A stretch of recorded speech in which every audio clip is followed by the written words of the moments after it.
ఎందుకని అని అంటే పరిసరాల శుభ్రం, ఆ తర్వాత మనం తినేటువంటి యొక్క పదార్థాలు ఎప్పటికప్పుడు వేడి వేడి పదార్థాలు తింటూ ఉండాలా. అట్లా కాకుండా చల్లారిపోయిన ఇప్పుడు నేను మంచిగా చూశారు మీరు హోటల్లో కుర్రోళ్ళు కానీ ఎవరైనా కానీ ఇంట్లో కాకుండా ఆదివారం వస్తే పార్సిల్ అక్కడ మటన్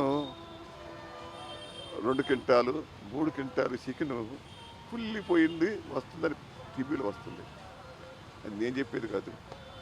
దీన్ని ఏమవుతుంది, ఎప్పుడైతే ఈ కుళ్ళిపోయిందని వాళ్ళు ఏం చేస్తారు, వాసన రాకుండా మసాలా చేస్తారు. మసాలా చేసిన తర్వాత ఏం చేస్తారు, కుర్రోళ్ళు తింటారు. ఇప్పుడు ఏమి తినకుండా గాలి పీల్చుకున్నా కూడా ఇలా క్యాన్సర్ కణాలు వచ్చే ఇదిగా ఉంది ప్రతి పదార్థంలో. మొన్ననే ఒక ఎగ్జాంపుల్ చెప్పారు,